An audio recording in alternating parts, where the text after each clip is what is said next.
Heritage and culture में आज हम एक कदम और आगे चढ़ते हैं। बैठिए।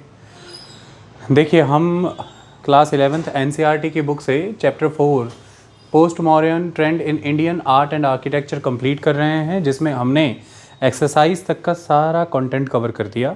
हमने आपको स्कल्पचर ट्रेडिशन भी बता दिया सभी केव्स का, और हमने वेस्टर्न और ईस्टर्न ट्रेडिशन ऑफ केव्स भी अच्छे से कराया विद पेंटिंग्स। आज हम एक्सरसाइज के आगे के सेगमेंट को पकड़ रहे हैं, जिसमें बुक के अंदर कुछ इंडिपेंडेंट मॉन्यूमेंट्स के ऊपर जिक्र है। उन इंडिपेंडेंट मॉन्यूमेंट्स को हम भी डिस्कस करेंगे, जिसमें शुरुआत हम सांची के स्तूप से करेंगे। हालांकि जब हमने आपको मौर्यन आर्ट पढ़ाई थी तो सांची स्तूप के बारे में हमने आपको डिटेल में पढ़ा दिया था। कुछ जानकारियाँ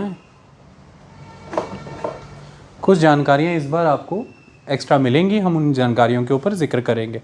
इसको बंद कर दीजिए, स्टार्ट करते हैं। देखिए, सांची स्तूप, वो जो जानकारियाँ हम पहले डिस्कस कर चुके हैं, नेचुरली मैं उन्हें रिपीट नहीं करूँगा। जो जानकारियाँ अलग से हैं या जो थोड़ी सी चीज़ें एक फ़्लो देने के लिए ज़रूरी है, मैं उन्हीं की बात करूँगा। शुरुआत करते हैं। हम सबको ये पता है कि मध्य प्रदेश की राजधानी भोपाल से लगभग 50 किलोमीटर की दूरी पर सांची का स्तूप है, जो कि बुद्धिज़्म को डिवोटेड है, तो एक इम्पॉर्टेंट बुद्धिस्ट मॉन्यूमेंट है। एक आर्किटेक्चरल का अनूठा नमूना है भारत में उस दौर का, जैसे कि हम बीसी पीरियड की शुरुआत से जोड़कर देखते हैं, जो कि प्रोग्रेसिवली आगे डेवलप होता चला गया और ये कॉमन एरा यानी कि एडी तक विकसित होता रहा। ये एक वर्ल्ड हेरिटेज साइट है। यहाँ पर जब आप जाते हैं तो आपको 3 मेन स्तूप मिलते हैं। तो यहाँ पर 3 बड़े स्तूप हैं, लेकिन उनके आसपास छोटे छोटे, उनसे छोटे, बड़े स्तूपों से छोटे कई और स्तूपास भी हैं। देखिए, बुद्धिज़्म में स्तूप को लिंग की तरह देखा जाता है। जैसे हिंदुइज़्म में शिवलिंग का जिक्र आप देखते हैं, उसी तरह से बुद्धिज़्म में स्तूप को भी लिंग की तरह देखा जाता है, और बुद्ध को रिप्रेजेंट किया जाता है इस स्तूप की फॉर्म में, एक तरह से लिंग की फॉर्म में। इस चीज़ का आपको ख्याल रखना है। और इस तरह की स्टेटमेंट्स अक्सर किसी साइट को लेकर के या किसी भी जोग्राफिकल एस्पेक्ट के बारे में, आर्किटेक्चरल पेंटिंग के बारे में आते हैं, और एनसीईआरटी के पैराग्राफ से ही एग्जैक्ट चीज़ें उठाई जाती हैं कि वहाँ पर सिर्फ और सिर्फ 1 स्तूपा है। आप फंस जाएंगे। आपने सांची स्तूप पढ़ा है, आपको लगेगा एक ही स्तूपा है, तो 3 स्तूप हैं। ये कई बार ये भी आता है कि ओनली 3 स्तूपास आर देयर, नहीं, उसके साथ कई और छोटे स्तूपास भी हैं। सो 3 main stupas along with other small stupas, इस बात का ख्याल रखना है। 3 बड़े स्तूप हैं, उन्हें हम स्तूप 1, स्तूप 2, स्तूप 3 कह करके पुकारते हैं। ये क्यों महत्वपूर्ण है? जो स्तूप 1 है उसमें रेलिक्स हैं बुद्धा के, यानी कि बुद्धा के अस्थि अवशेष पड़े हैं। उसमें एक कैस्केट है, कलश है, जिसके अंदर बुद्ध के अवशेष हैं। तो बुद्ध के अवशेष तीनों स्तूपास में से किस स्तूपा में है? स्तूप 1। इस बात का ख्याल रखना है। तो लिखा भी हुआ है, स्तूप 1 में रेलिक्स हैं बुद्धा के। दूसरा, स्तूप 2 में रेलिक्स हैं अरहतों के।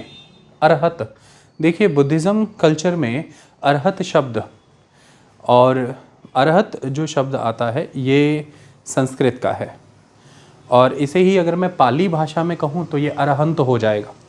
अरहंत, हमने कल के लेक्चर में जैनिज़्म में भी अरहंत पढ़ा था, और यहाँ पर भी शब्द अरहंत है। अरहंत पब्लिकेशन की किताबें भी आती हैं, आपने देखा होगा, और उस बुक को नोटिस करिएगा, साइड में छोटा सा एक मॉन्यूमेंट भी बना देखेगा आपको। मेन एस्पेक्ट ये है कि पाली भाषा में जो अरहंत शब्द है, इसका अर्थ ये है, बुद्धिज़्म भी इसे इस तरह से देखता है।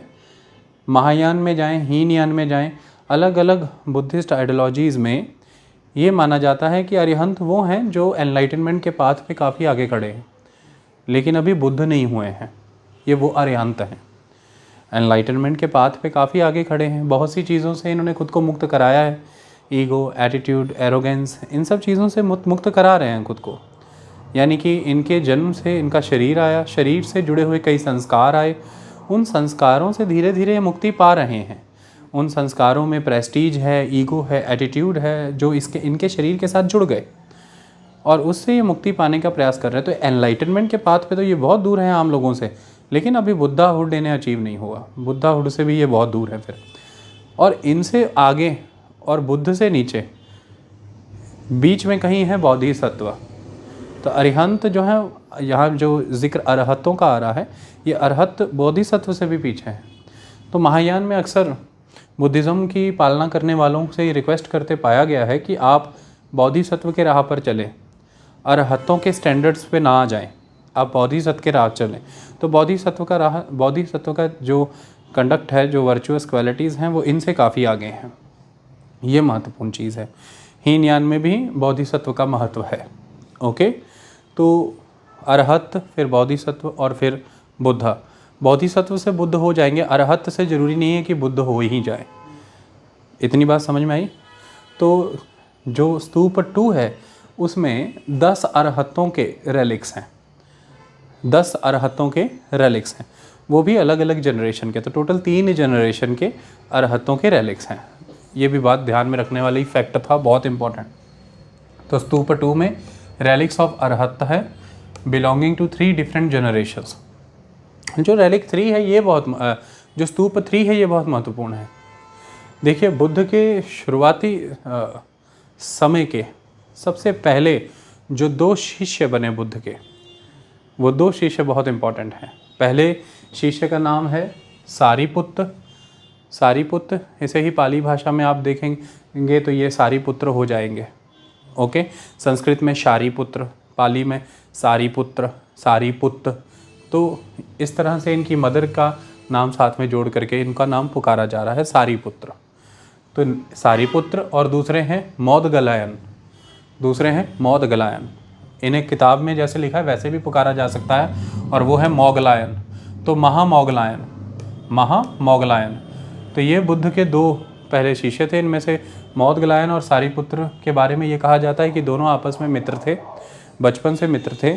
ज्ञान की प्राप्ति हेतु ये इधर उधर भटकते रहे।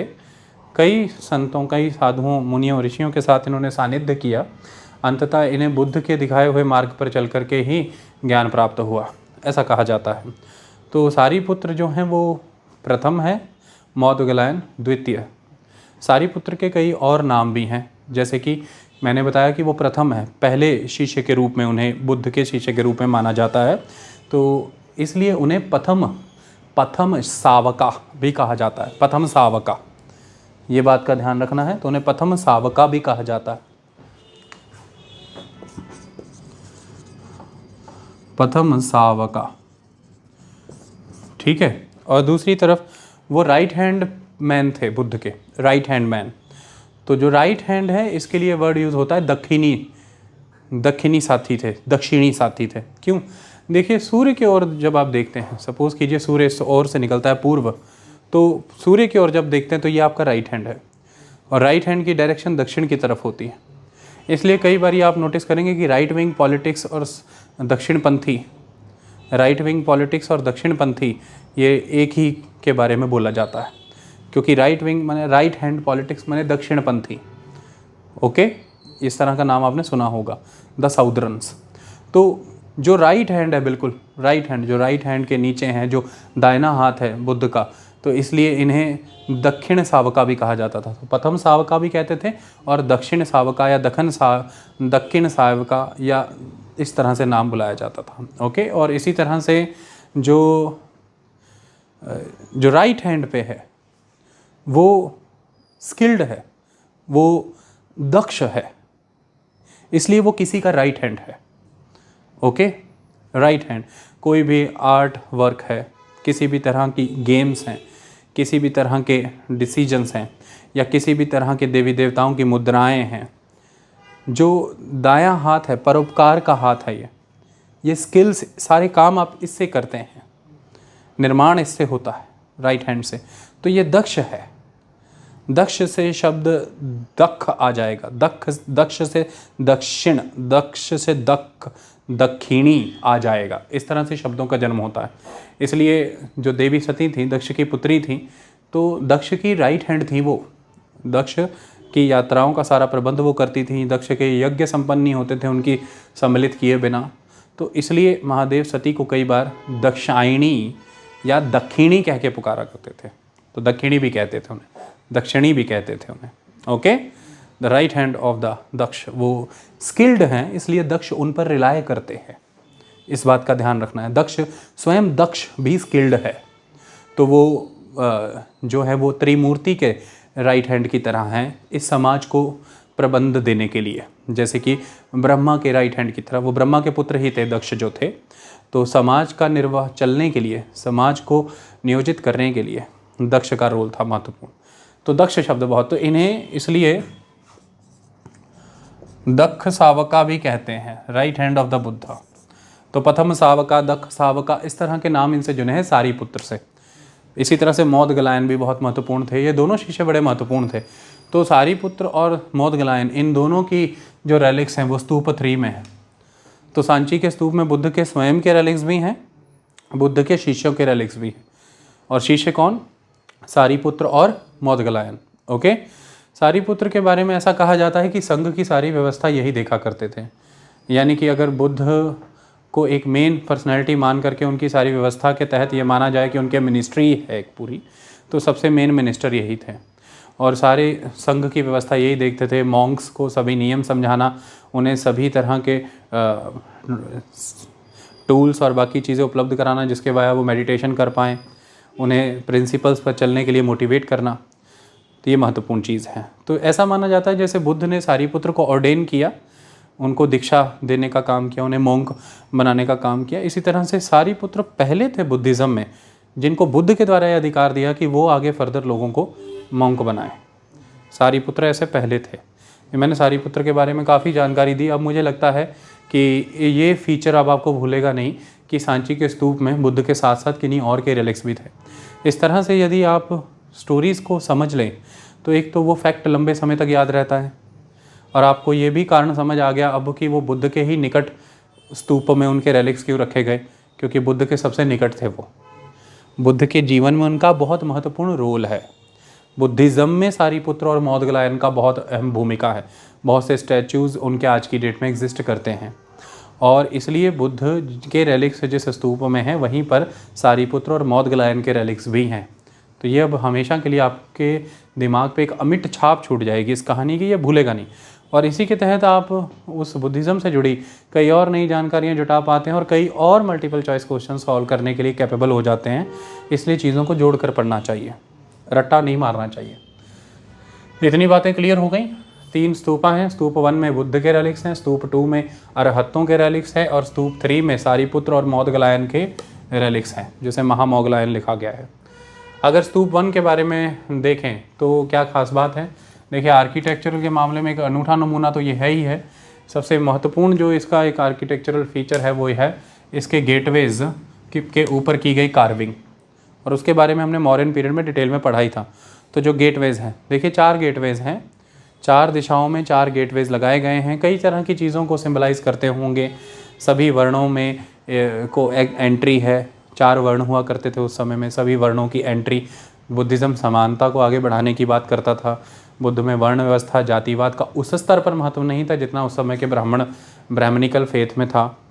बाद में चीज़ें बुद्धिज़्म में भी बहुत सी आई, हम आज उस पर डिबेट नहीं कर रहे हैं। लेकिन 4 गेटवे बाद में एंटर किए गए ओरिजिनल बिल्डिंग में, ओके, ओरिजिनल कॉम्प्लेक्स में। तो उनके ऊपर हुई जो कार्विंग्स हैं, जातक कथाओं से जुड़ी, बुद्ध के जीवन से जुड़ी, वो बहुत महत्वपूर्ण है। ये इसका एक अनूठा नमूना है। Originally the stupa was a small brick structure. शुरुआत में बात करें जो ओरिजिनल मैनर में जो स्तूपा है वो एक छोटा ब्रिक स्ट्रक्चर था, तो ईंटों से बना हुआ एक स्ट्रक्चर था। नेचुरल सी बात है, मध्य प्रदेश की बात कर रहे हैं, भोपाल से 50 किलोमीटर दूरी की बात कर रहे हैं, हम एक मैदान क्षेत्र की बात कर रहे हैं। तो ईंटों का ब्रिक्स का एक स्ट्रक्चर बनाया गया होगा। समय के साथ उसमें चीज़ें जोड़ी गई हैं, which expanded over a period and was covered with stone. फिर समय के साथ उसको स्टोन से कवर कर दिया। वेदिका, जो उसके अराउंड चक्र लगाने के लिए, परिक्रमा करने के लिए जो प्रदक्षिणा पथ है, उसके अराउंड रेलिंग लगा दी गई जिसको वेदिका कहते हैं। और तोरण यानी कि gateway, southern gateway, eastern gateway, northern gateway, western gateway. तो इस तरह से शुरुआत में तो ये एक तरह का ब्रिक स्ट्रक्चर था, ब्रिक्स का बना हुआ, लेकिन समय के साथ साथ उसमें कुछ चीज़ें जोड़ी, जैसे कि पत्थर लगा दिए गए, जैसे स्टोन, वेदिका जोड़ दी गई और तोरण जोड़ दिया गया। ये अलग अलग शासकों ने आने वाले समय में किया और डिफरेंट ग्रुप्स ने डोनेट करके करवाया। Ashokan lion capital pillar with inscription. जब आप जाते हैं यहाँ पर तो आपको इसके दक्षिणी द्वार यानी कि इसके दक्षिणी क्षेत्र में अशोका का लायन कैपिटल पिलर मिलेगा, और उसके ऊपर इंस्क्रिप्शन की हुई है। यही बताता है कि उस समय में सांची एक बहुत महत्वपूर्ण सेंटर के तौर पर विकसित हो रहा था, चाहे वो आर्किटेक्चरल डेवलपमेंट की बात करें, चाहे मोनेस्टिक लाइफ की डेवलपमेंट की बात करें। तो as a monastic centre, as a architectural centre, Sanchi एक बड़े प्लेटफॉर्म के तौर पर विकसित हो रहा था मौर्यों के समय में। तो अशोक का लायन कैपिटल पिलर आपको यहाँ पर भी मिलता है। सारनाथ का तो चलिए हमारा नेशनल एम्बलम है, लायन कैपिटल पिलर आपको इसके दक्षिणी छोर पर भी मिलता है, साउदर्न। तो इससे पता लगता है कि साउदर्न गेटवे सबसे पुराना होगा, बाकी के गेटवे बाद में जुड़े गए हैं। The south gateway was made first followed by the others. जो साउथ गेटवे है वो सबसे पहले है, बाकी के गेटवे बाद में आए हैं। ये सारे फैक्ट आपने कितनी रुचि से पढ़ा, चीज़ों को कितना समझ पाए, डिफरेंट टाइम के साथ जोड़ करके देख पाए कि नहीं, इन सब चीज़ों को जांचने के लिए इस तरह की फैक्चुअल स्टेटमेंट डाल करके सिविल सर्विसेज क्वेश्चन पूछता है। उसका पर्पज़ ये नहीं है कि आप रट्टाबाज अच्छे बने, उसका पर्पज़ ये है कि आपने इसको अलग अलग दौर से जोड़कर देखा कि नहीं देखा, कंसेप्ट आपके दिमाग में हैं, आपका माइंड उतना कैपेबल और एबल हो चुका है कि आप कल को चीज़ों को जोड़ पाएँ और प्रशासनिक सेवाओं में भारत के निर्माण और विश्व के निर्माण, मनुष्यता के निर्माण हेतु कार्य कर पाएँ, ये जानना है। तो ऐसे में ये बात आपको दिमाग में रखनी है कि the south gateway was made first followed by the others. देखिए इसमें दो प्रदक्षिणा पथ हैं, एक नीचे है और एक ऊपर है। नीचे कॉमनर्स के लिए और ऊपर मॉन्क्स के लिए है। ये जो ऊपर का प्रदक्षिणा पथ है, सेकंड प्रदक्षिणा पथ, ये इस साइट का एक बहुत ही यूनिक फीचर है। अपर प्रदक्षिणा पथ is a unique feature of this particular site. Buddha को अलग अलग तरह के स्कल्पचर्स यहाँ पर बने हुए हैं, जो डिफरेंट गेटवेज हैं, तोरण, उन तोरणास पर बहुत अच्छे अच्छे स्कल्पचर्स बने हैं। उसके ऊपर हमने डिटेल पे बात कर ली है, उसके ऊपर तो जाने की ज़रूरत नहीं। बुद्ध को सिंबल्स के रूप में दिखाया गया, तो बुद्ध के स्कल्पचर्स नहीं हैं, बुद्ध को सिंबल्स के रूप में दिखाया गया है शुरुआती तौर में। और वो सिंबल्स कई बार एग्ज़ाम में पूछे जाते हैं। यहाँ पर सांची के स्तूप की बात करें तो जैसे खाली पड़ी हुई गद्दी, एम्प्टी थ्रोन, क्योंकि बुद्ध एक युवराज ही थे जिस समय में 29 बरस की आयु में उन्होंने गृह त्याग दिया था, तो एम्प्टी थ्रोन दिखाया गया है। फीट, चरण दिखाए गए हैं। छत्र दिखाया गया है। स्तूप अपने आप में बुद्ध को सिंबल के रूप में दिखाया गया है। तो बुद्ध को डिफरेंट सिंबल्स की फॉर्म में दिखाया गया है, चाहे वो एम्प्टी थ्रोन है, चाहे फीट है, चाहे छत्र है, चाहे स्तूप है। ओके, जितने भी तोरण हैं, उन तोरणों की अगर हम बात करें तो उन तोरणों में जो स्कल्पचर्स हैं उनमें स्टाइल का डिफरेंस है, और वो स्टाइल का डिफरेंस इस चीज़ को स्थापित करता है कि ये अलग अलग समय में लगे हैं, विकसित हुए हैं। तो stylistic differences of torana indicate their possible chronology from first century BCE onwards. Different तोरणों में स्टाइल की वेरिएशन है, और इससे ये सिद्ध होता है कि ये अलग अलग समय के दौरान विकसित हुए। तो स्टाइल के वाया देखे जाए तो फर्स्ट सेंचुरी BC का स्टाइल भी नज़र आता है, फिर उसके बाद आगे आगे ये डेवलप होते चले गए कॉमन एरा तक। दो stupa 1 is the oldest stupa, the carving of images on the Vedika of stupa 2 are earlier। हालांकि स्तूप 1, 2, 3 में से सबसे पहले जो स्तूप बना है वो स्तूपा 1 है, ये पहली बात। लेकिन फिर भी जो स्तूपा 2 है, उस स्तूपा 2 के प्रदक्षिणा पथ के आसपास जो वेदिका बनी है, रेलिंग, उसके ऊपर जो स्कल्पचर्स हैं वो स्तूप 1 से भी पुराने हैं। आई बात समझ में? मतलब कि स्तूप 1 से पुराने का अर्थ है कि स्तूप 1 के पे बने स्कल्पचर्स से पुराने हैं।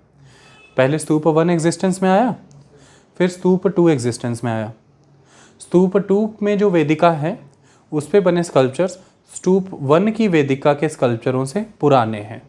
और ये हमने कैसे देखा होगा, क्योंकि स्तूप 2 की वेदिका पे बने स्कल्पचर्स में एक रिजिडिटी नज़र आती है, लेकिन जैसे ही हम स्तूप 1 की वेदिका पे बने हुए स्कल्पचर्स पे आते हैं तो उनमें एक फ्लैक्सिबिलिटी नज़र आती है। तो ऐसे में एक रिफाइंड वर्जन ऑफ स्कल्पचरिस्ट, एक refined version of sculpture art हमें स्तूप 1 की वेदिका के स्कल्पचर्स में नज़र आता है। इससे ये प्रमाणित होता है कि ये स्तूप तो अपने आप में पुराना है, पर इसकी वेदिका पे बने स्कल्पचर्स स्तूप 2 की वेदिका पे बने स्कल्पचर से नए हैं। स्तूप 2 की वेदिका के स्कल्पचर्स ज़्यादा पुराने हैं स्तूप 1 वाली वेदिका से। ये इस तरह के फैक्ट बहुत इंपॉर्टेंटली एग्जाम में आते हैं। दो स्तूप 1 is the oldest stupa, the carving of images on the Vedika of stupa 2 are earlier। Okay, figures at Sanchi are small in dimension but shows considerable mastery of sculpting। जो सांची में overall जो figures हैं वो छोटी हैं, इस बात का भी ख्याल रखना है। तो इस तरह के सवाल भी पूछे जाते हैं, लेकिन ये क्लियर होता है कि मास्टर स्कल्प्टर्स ने काम किया है। तो जो स्कल्प्टिंग आर्ट है इसकी मास्टरी थी पूरी उन लोगों को, छोटे होते हुए भी ये अपना पर्पस पूरी तरह से सर्व कर रही हैं, इस बात का ख्याल रखना है आपने। फिजियोग्नोमिक ट्रीटमेंट, जो पिलर्स हैं, यहाँ पर आप जब तोरणों की बात करते हैं गेटवे की, तो उसमें आपको 2 वर्टिकल कॉलम नज़र आएंगे और 3 हॉरिजॉन्टल बार नज़र आएंगी। ये जो वर्टिकल कॉलम है और ये जो हॉरिजॉन्टल बार है, इनके ऊपर आपको मेनली हॉरिजॉन्टल बार्स पे आपको फ्रंट और बैक पे डिफरेंट थीम्स पर बेस्ड स्कल्पचर्स नज़र आएंगे। और इन स्कल्पचर्स की अगर हम बात करें, वेदिका जो बनी है उस पर भी आपको रिलीफ स्कल्पचर्स नज़र आएंगे। इनकी अगर हम बात करें तो इनका जो फिजियोग्नोमिक ट्रीटमेंट है, फिजियोग्नोमिक ट्रीटमेंट मतलब कि आप किसी के फेस, किसी की बॉडी लैंग्वेज के वाया उसके कैरेक्टर और उसके द्वारा दी जा रहे मैसेज को समझना चाहते हैं। तो ये जो फिजियोग्नोमिक ट्रीटमेंट दिया गया है उसमें अच्छी खासी डेप्थ और डायमेंशन दी गई है हर स्कल्पचर्स को, जिससे बहुत ही नेचुरलिस्टिक अपील आती है इन स्कल्पचर्स की। आई बात समझ में? तो फिजियोग्नोमिक ट्रीटमेंट में डेप्थ और डायमेंशन का ख्याल रखा गया है, अच्छी खासी नेचुरलिस्टिक अपील यहाँ पर नज़र आती है। पिलर्स के ऊपर गार्जियन इमेजेस हैं, नेचुरली वो गेटवे पर है, तो गेटवे पर नेचुरली द्वारपाल, जिसे कि हम गार्डियन इमेजेस भी कह देते हैं, ज़रूरी नहीं हर बार द्वारपाल हो, कोई भी हो सकता है। तो आपको भी पता होगा कि जब हनुमान लंका गए थे तो उसमें भी हनुमान को लास्ट में लंका पहुंचने के बाद एंट्री लेने में परेशानी इसलिए थी क्योंकि लंकिनी जो है वो एंट्री लेने नहीं देती थी। आपने देखा होगा समुद्र में से एक बड़ी सी नाग की तरह लंकिनी निकलती है, तो वो लंकिनी के ऊपर रक्षा का जिम्मेदारी थी लंका की। तो इस तरह से गार्डियन कंसेप्ट बहुत पुराना है भारतीय सभ्यता में, कभी इस पर भी डिटेल में चर्चा करेंगे कि संपत्ति के अधिकार और आपके निजी अधिकारों से इसका क्या कंसेप्ट है।